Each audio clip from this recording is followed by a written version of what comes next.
Well, hello, my friends. Welcome to the show and the end of 2024, if you are listening to this on the day of release. Well, undoubtedly, one of the hottest health and wellness stories of this year was the unbelievable rise of the new GLP-1 agonist weight loss drugs, like Ozempic. This time last year, it was something I was reading about in the paper. And now I personally know quite a few people taking Ozempic. And apparently within 10 years, it's going to be about half the people in North America on these drugs. So here's a big question. Is this good or bad? Your gut reaction, see what I did there, might be to say, well, that's catastrophic. But the answer is actually more nuanced than that.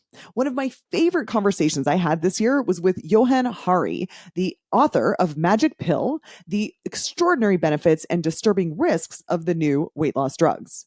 It was so fascinating that this conversation actually turned into 2 episodes. So today I've got the replay of the first episode for you. And if you want to follow up on the second, it is episode 56. Enjoy. Ready to break up with your bullshit? I mean, all those excuses that are keeping you stuck. Because you have one life to live. And if you're not having fun yet, then that's a problem, dude. Welcome to Goals, Grit, and Some Woo-Woo Shit.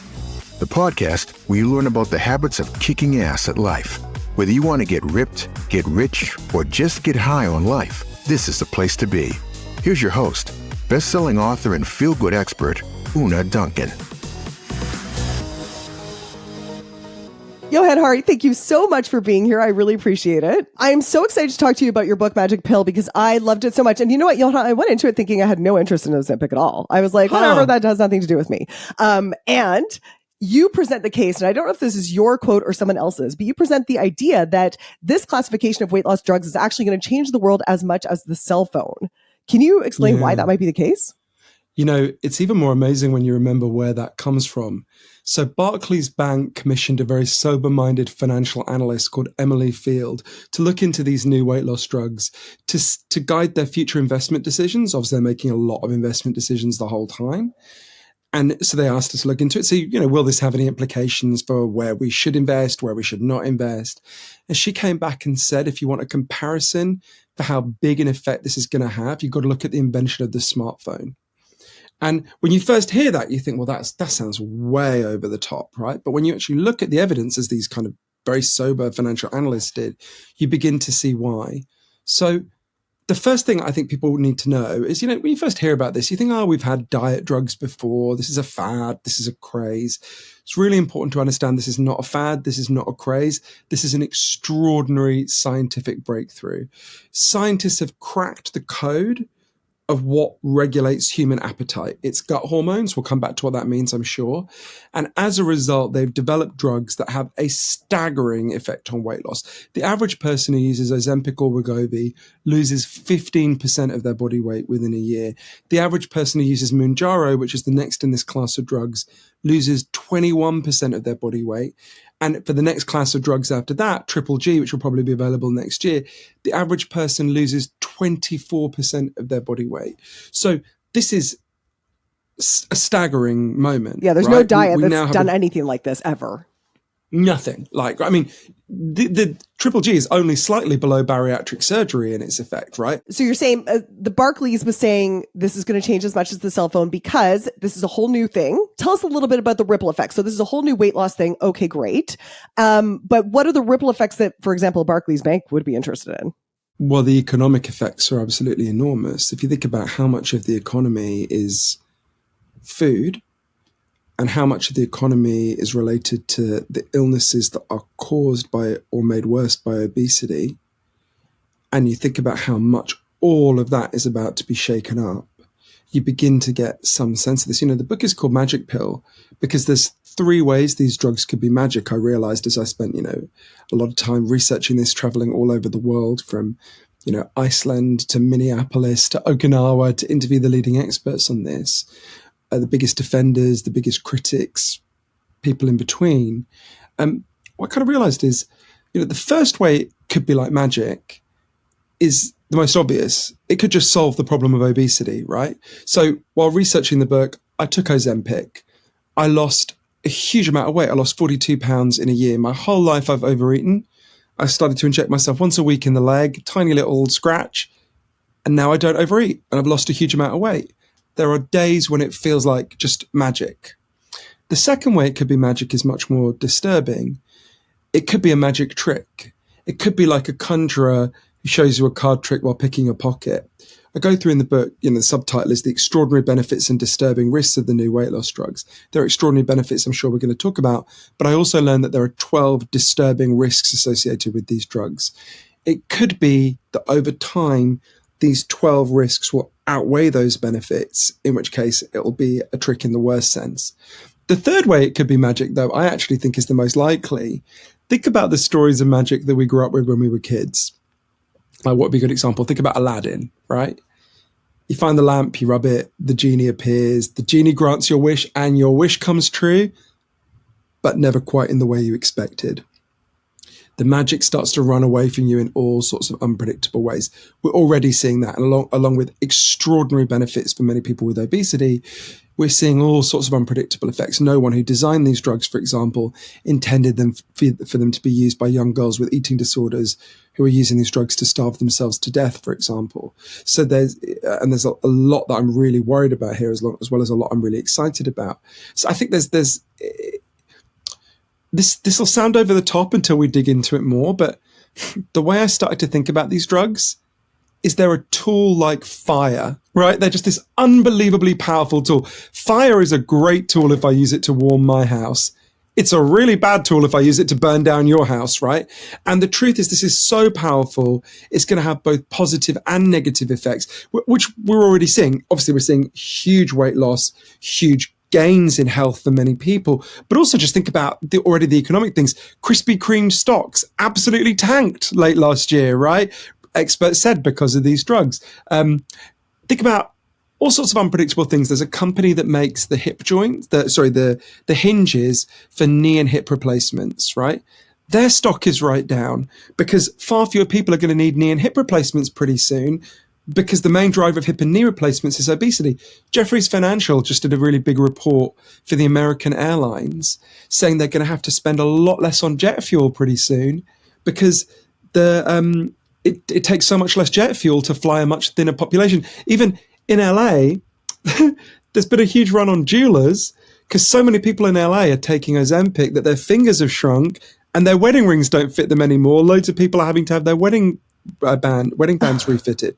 So there's huge and unpredictable consequences here in every direction. Wow. Okay. I want to dig so much into all of that. But first, I just want to take you back to your own personal story. Sure. So you said you started taking Ozempic. What came first, that you wanted to experiment with it because you were researching it, or did you start researching it because you were personally using it and you said, I want to know what I'm putting in my body? It's a bit of both. I remember so clearly when I first learned about the existence of these drugs, really quickly, I had two totally contradictory thoughts in my mind. The first thing I thought was, well, this could save my life. I was about to turn 44. My grandfather died when he was 44 of a massive heart attack.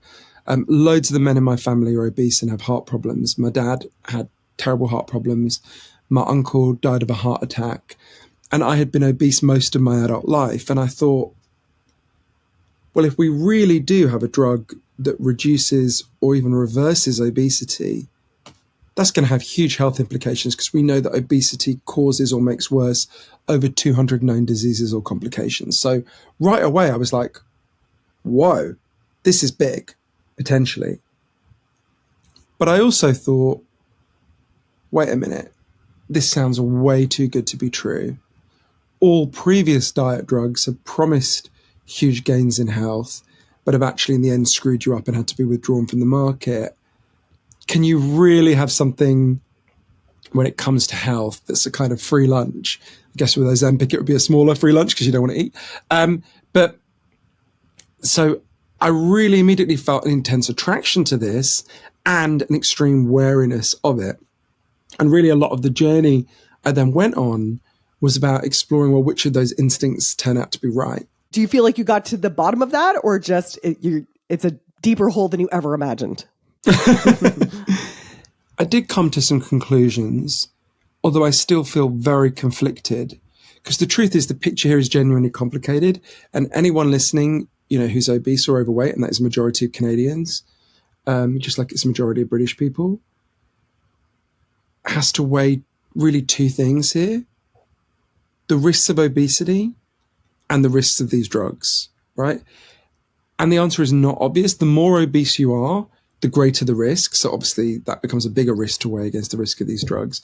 But what I really hope the book is a kind of guide so people can think through for themselves, okay, which of these risks of obesity apply to me? Which of these risks of the drugs apply to me? How do I think this through? What risk do I want to take? Of course, if you can lose weight through diet and exercise, that doesn't incur these risks, by all means try it. I've never met a fat person who hasn't tried diet and exercise, but if you never tried it, by all means, knock yourself out. I strongly recommend it. And it does work for a small minority of people. It's important to stress that, and it's always worth trying that first.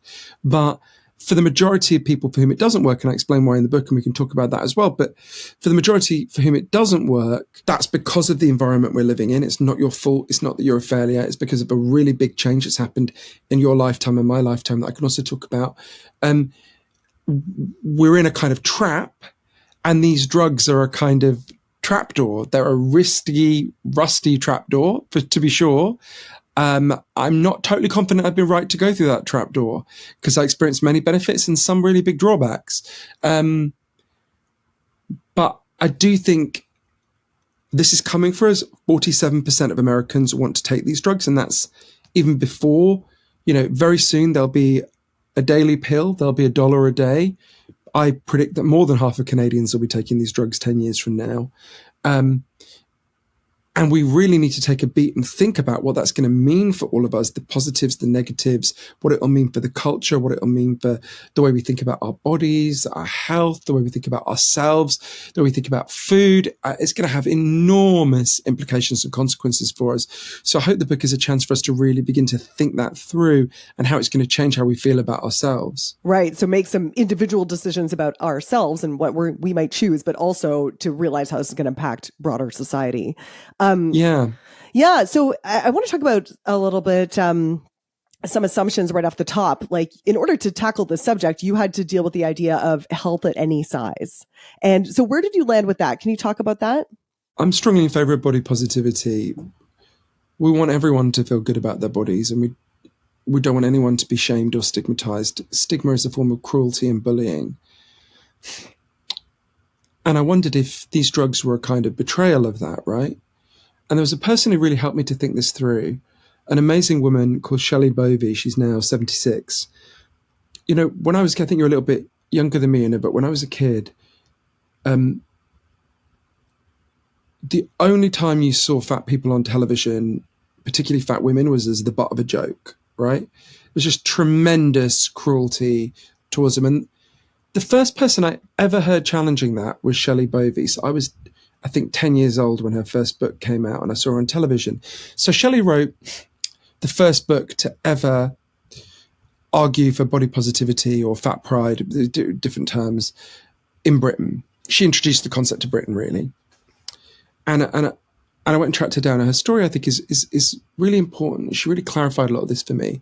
So Shelley grew up in a town called Port Talbot. It's a kind of working class, kind of industrial town in Wales. Fort McMurray would be a fairly good comparison point in Canada. Thank you for the translation. And this was the 60s. She was, as she would put it, the only fat girl in her school. And one day when she was 11, she was in the classroom and her teacher said, "Bovey, stay behind after class. I need to talk to you."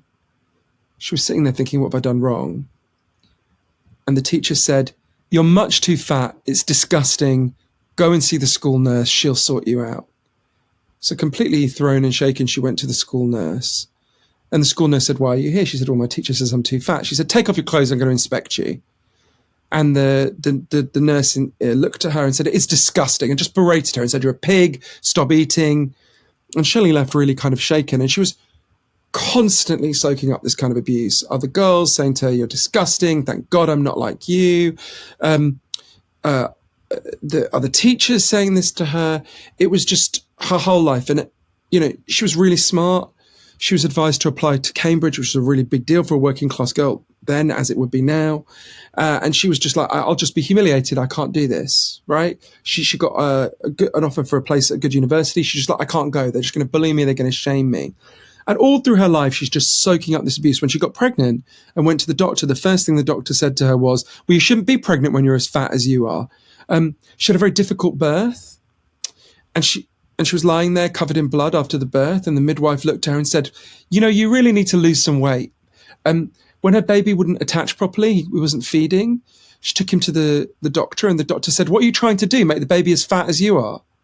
So just this constant, 42% of women with a BMI higher than 35 are insulted every single day, right? So Shelley's experience was not unusual. And then one day she learned that there was this movement in the United States that just said, we don't have to take this. We don't have to accept this abuse. This is just a form of cruelty and stigma, and we're not going to take it. And Shelley became a great champion of this in Britain and remains really proud of the work she did. Among the other things she proved and pointed to a lot of the scientific evidence towards is that even on its own terms, stigma doesn't work. Stigma actually makes the problem worse. That when you stigmatize people, they actually feel more humiliated. They comfort eat more, which makes them gain weight. Also, Lindy West, a really good body positivity advocate, put it really well when she said, I'm paraphrasing, but she said, why do we think making people hate their bodies will make them treat their bodies better? You don't take good care of a thing you hate, right? And Shelley was made to hate her body so much that she told me she'd never even looked at her body naked, right? Even in the shower, she wouldn't look down. She would wash, but she wouldn't look down. So Shelley became this great champion of body positivity and remains incredibly proud of the work she did on that. And her book became something of a hit in the early 90s. But then something else happened to Shelley. She was just turning 50 and she was very obese and she was losing the ability to walk. And her doctor told her she was having heart problems because of her weight. And she looked at the science and she knew that obesity does make it much more likely you will develop all sorts of really serious health problems. Pretty much all the things we fear, from cancer to dementia to diabetes to heart disease, are made much more likely by being obese. They're not guaranteed, of course, there are exceptions, but they're made much more likely. And she felt a real dilemma because she was like, well, if I talk about this, or if I try to lose weight, am I betraying everything I've said? Am I giving in to stigma? But when she really thought about it, she thought, well, why do we pose it as either or? Either you're against stigma or you're in favor of reducing obesity where it's possible. She said, surely it's both and, right? Surely you should be opposed to stigma and you should be opposed to things that harm people's health, right? Where possible. So she went to a weight loss program. She lost a lot of weight. She's the first person to point out that it's very hard to lose weight just through dieting. She's in the minority, but it did succeed. And her health massively improved. Her heart problems went away. She went from barely being able to walk to being able to run. Her life got much better. And she said, I can't tell people that my life isn't better when I can run and my heart isn't getting diseased, right? And to me, I think Shelley really helped us to see there'll be lots of people listening who love someone who's obese and are almost certain that you want to protect them from two things. You want to protect them from being bullied and stigmatized, and you want to protect them from getting heart disease, cancer, dementia, diabetes, all the things that are made much more likely by being obese. And I don't think there's any contradiction in being opposed to those two things. Mm-hmm. They're both forms of love. Sure. It's like if someone's in a wheelchair, they don't deserve to be stigmatized for being in a wheelchair. And yet you're also like, if we can get you out of that, that would be a great idea. Yeah. And we have seatbelts because we don't want people to be horribly injured in car accidents so that they end up in a wheelchair, right? Yeah. Doesn't mean that we think people in wheelchairs are worth less than anyone else. Mm-hmm, of course we don't. But it does mean we acknowledge that there is a difference, and if you can avoid that difference, it's better to do so. Have you seen the South Park special on obesity? Yeah, I literally watched it 2 nights ago. Yeah, I just watched it last night, Kate. So one of my favorite lines in it is when, so for listeners, a character qualifies for Ozempic, but he can't afford it. And then the doctor writes him a prescription. And he said, "What's this?" And he says, "Oh, it's a prescription for Lizzo. Rich people get Ozempic. Poor people get body positivity." Exactly. I think there's a lot of truth in that. And it's not to say there isn't, I don't actually think there's a tension between Ozempic and body positivity. I mean, there's a small part of the body positivity movement, and it's not the majority, who argue that obesity doesn't harm your health, that that's a myth. And I'm afraid, I looked at that in an open-minded way. The scientific evidence is absolutely overwhelming that that's not true. That does not support that. That's. I mean, it's one of the most robust findings in the whole of science is that obesity on average harms health. Of course, there are exceptions. My mother smokes 70 cigarettes a day. She's alive and well. She's 78, but that doesn't mean that that smoking doesn't cause lung cancer. It just means my mother's the exception, right? Yeah. Okay, cool. All right. So given that, so now we know Ozempic and this classification of drugs will massively reduce obesity. Obesity is bad for our health. So what are some of the other pros of this classification of drugs? Let's get into the pros and cons. I'm slightly embarrassed to answer this because the answer sounds really dumb. The thing that most shocked me in the research for my book is something I thought I'd known since I was a little boy. I guess at any point since I was, 7, if you'd asked me, is obesity bad for your health? I would have said, well, yeah.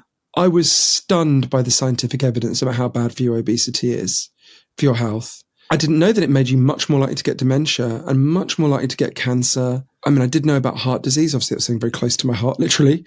But I even think about something that I'm really embarrassed to say this. So I knew that obesity makes you much more likely to get type 2 diabetes, right? In fact, if you're obese when you're 18, you have a 70% chance of getting type 2 diabetes in your lifetime. But I think I thought, well, if you live in a country like Canada or Britain where we've got good healthcare, you get given insulin, you're basically fine, right? A type 2 diabetic plus insulin is like you or me, right? That's not true at all. From interviewing the leading experts on diabetes here in Britain and the United States and looking at the scientific evidence in a lot of detail, I mean, I was stunned. Type 2 diabetes knocks 15 years off your life on average. It's the biggest preventable cause of blindness in the developed world. More Americans have to have a limb or extremity amputated every year because of diabetes than because they got shot. And you will have noticed a lot of Americans get shot. In fact, I interviewed a leading doctor in Britain who treats diabetics, Dr. Max Pemberton.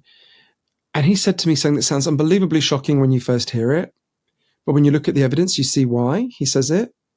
He said, if you gave me a choice between becoming HIV positive and becoming diabetic, type 2 diabetes, I would choose to become HIV positive. Because if you're HIV positive and you get medical treatment, you live as long as everyone else. That is absolutely not the case with diabetes, right? And that's just one of the 200 negative effects of obesity.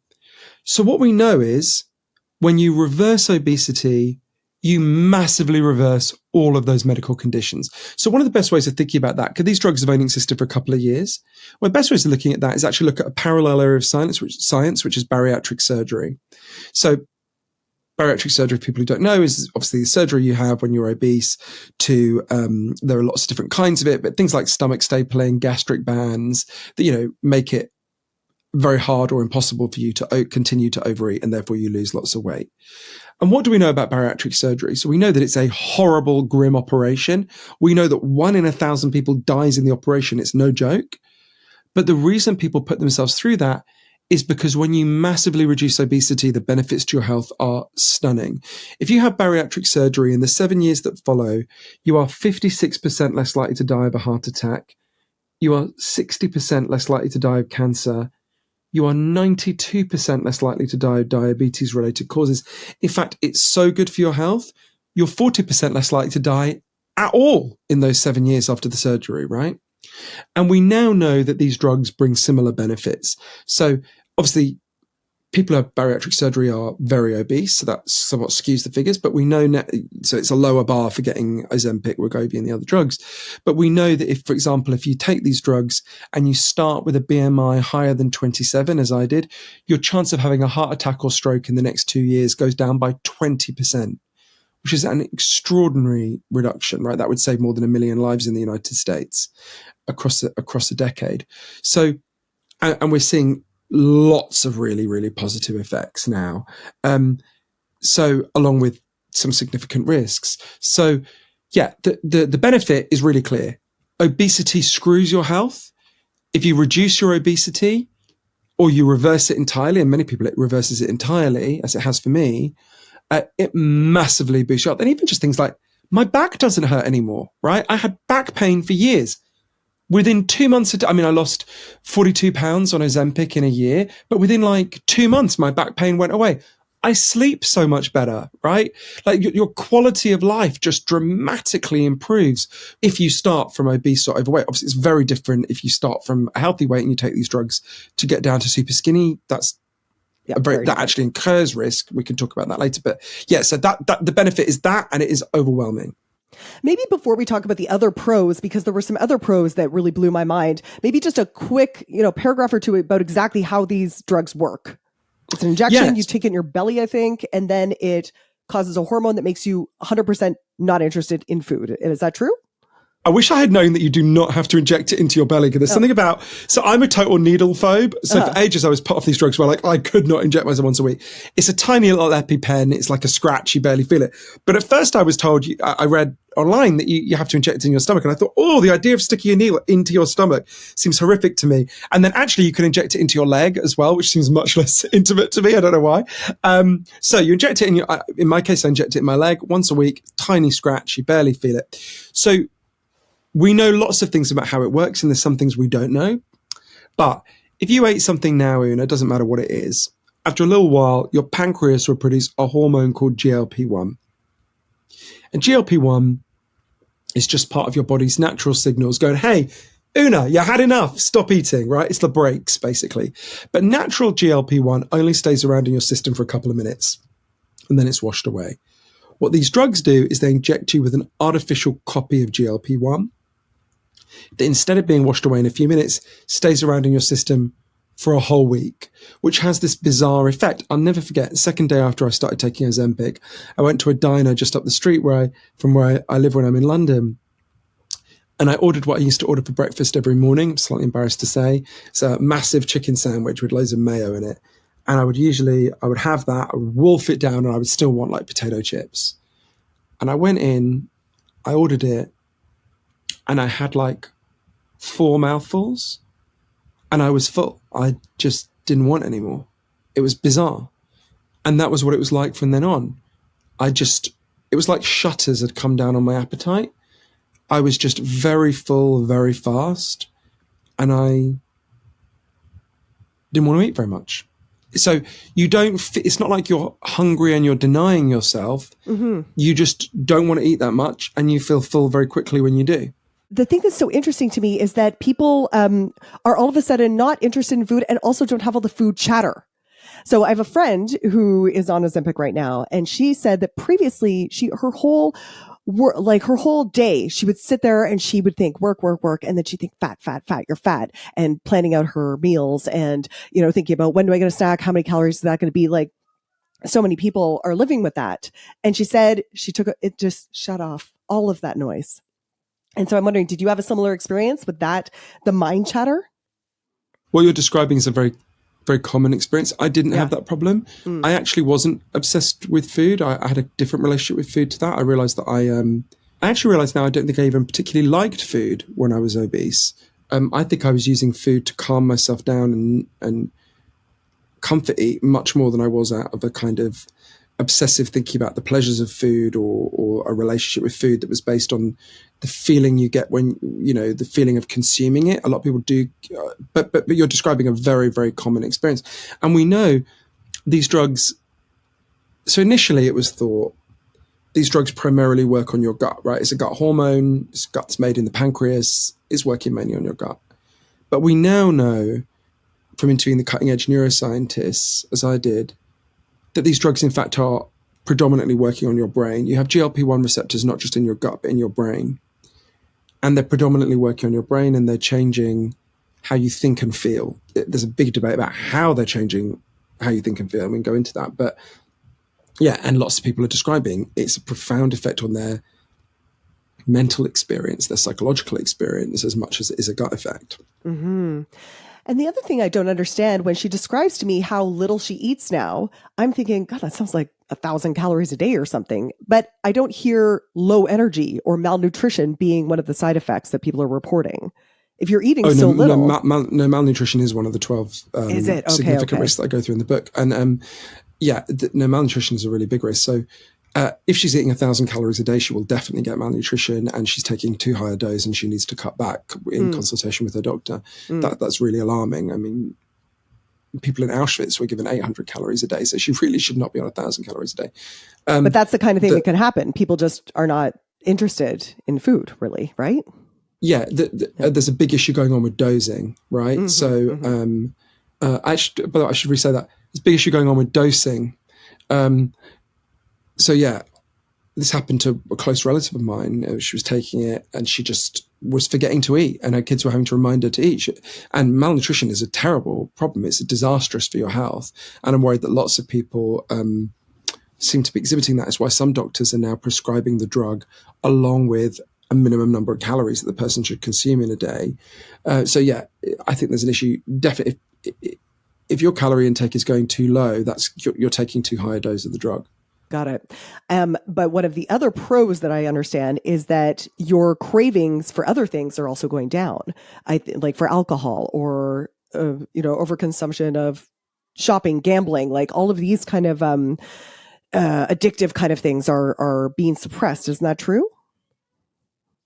Of all the things that I write about in my book, Magic Pill, this is the one about which there's a big grey area. There's a lot of grey in this subject, but so there's some things we know for sure. With animals like rats, if you get them to use a lot of alcohol or cocaine or heroin, I don't know why I always find it particularly funny to picture rats using cocaine, but I do. You get them to use it habitually over a long period of time, and then you give them these GLP-1 drugs, they massively reduce the amount they use. And I interviewed the teams of scientists all over the world who've done this.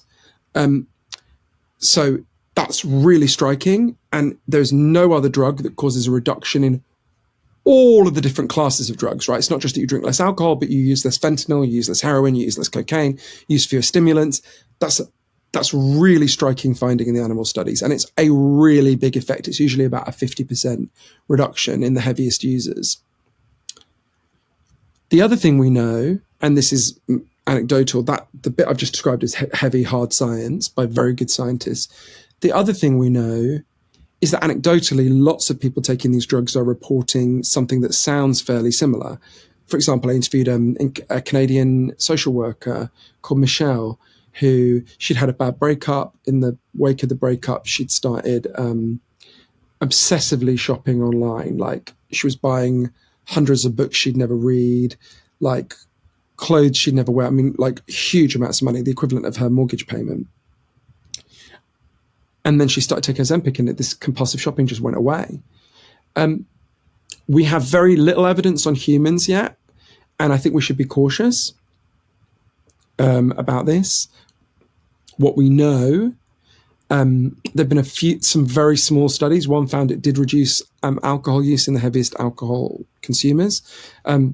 Another found that it did reduce smoking, but only if you paired it with a nicotine patch. But there's loads of studies going on, and we'll know much more now. The most optimistic reading of these drugs, and I want to stress this is speculative, the most optimistic reading of these drugs is that they're actually not an appetite regulating drug. They're a self-control drug, that they boost self-regulation and self-control across the board. We don't know that. I don't know if that'll turn out to be the case. There are some scientists who are optimistic it could be, and some who think that's way overblown. We'll find out soon. But that's a really interesting area of emerging science. Wow.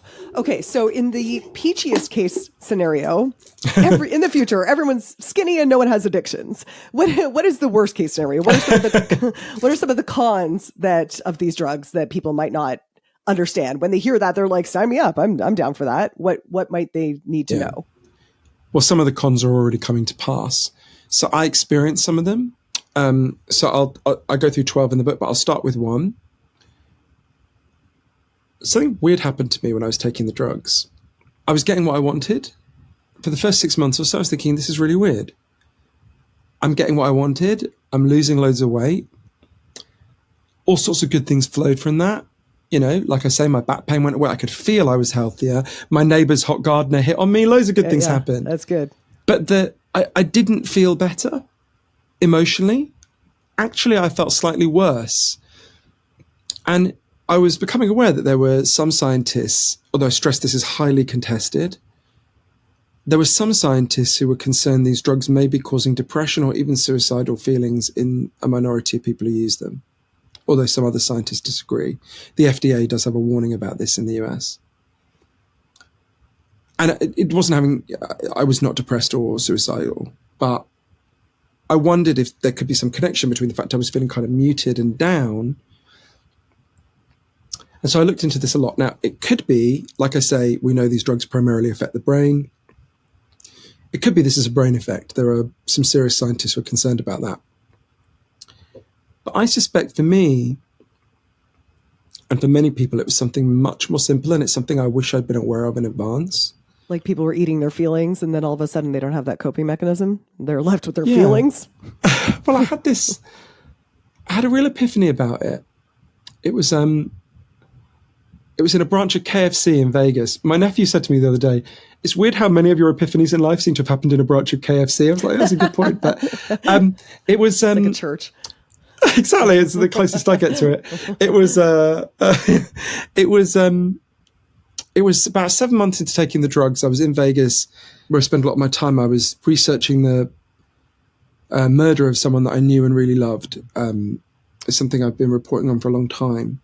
And it'll be the subject of my next book. So as you can imagine, that was a very emotionally wrenching thing.